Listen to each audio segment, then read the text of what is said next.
Здравейте! Наближава лунната нова година и ние заедно с цяла Азия ще празнуваме с поредица от видеа от различни азиатски държави.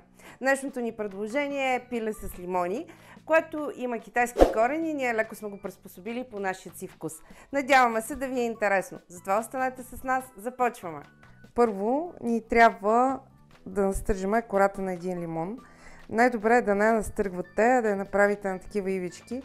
Другото важно нещо е, че трябва да купите такива лимони, които не са обработвани с парафин. Вече продават в много магазини, някъде ги наричат биолимони, на друго място изрично написано, че кората им не е обработена, т.е. могат да се използват за добавяне в сладкиши. Сега ни трябва и сока на лимона, също целият сок на лимона ще е необходим.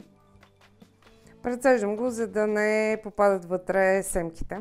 Към тази смес добавям една пълна супена лъжица оцет. Аз ще използвам оризов оцет, но може да използвате и ябълков. Оризовият има малко по-мек вкус. Следващото нещо, което ни трябва е една супена лъжица захар или една супена лъжица захарен сироп.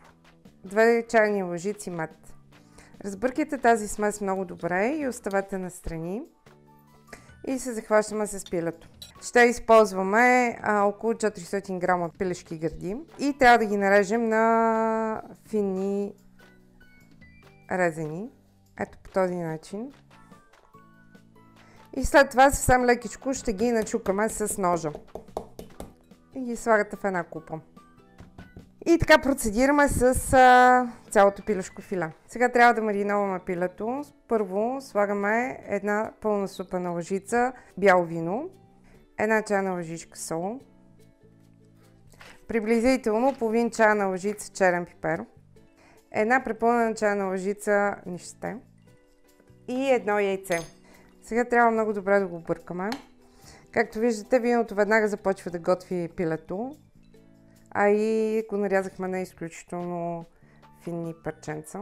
Оставяме го за 10 минути да си почине и се приготвяме да пържим. Сега ще направим панировката. 2 препълнени супени лъжици обикновено брашно, една препълнена супена лъжица оризово брашно и една супена лъжица нишесте.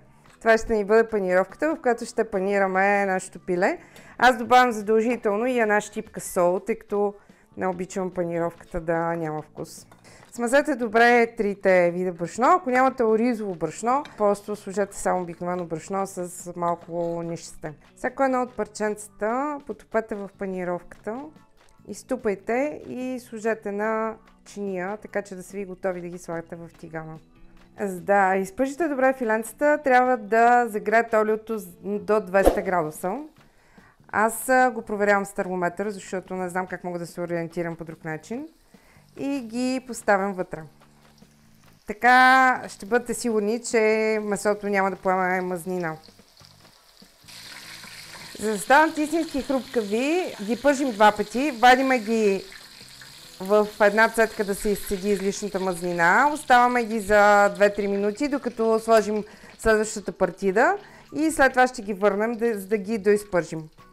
Не слагайте голямо количество наведнъж, за да не ви спада силно температурата на олиото, в което пържите, в мазнината, в което пържите. След като втората партида излезе, оставете първата да се изпържи за втори път. След второто пържене изваждам парченцата пиле в една цетка, за да се изцедят леко от мазнината и ги оставям на страна. Сложете в една касерола 2-3 супени лъжици вода и добавете соса, който направихме предварително. И сега ще го заварим леко. Варим соса, докато леко се сгъсти, което се случва за не повече от 2-3 минути. Днес приготвихме пиле с лимони. Както виждате, това красиво, разкошно ястие се приготвят доста бързо и лесно. То е по китайска рецепта и най-важното в него е, че трябва да внимавате плодовете да бъдат с необработени кори, защото, както знаете, парафин ги прави красиви, но пък не трябва да се яде. По същата рецепта можете да направите пиле с портокали, просто заменете лимоните с портокали. Надяваме се да ви е било интересно с нас. Ние сме Базилко, благодарим ви, че бяхте с нас.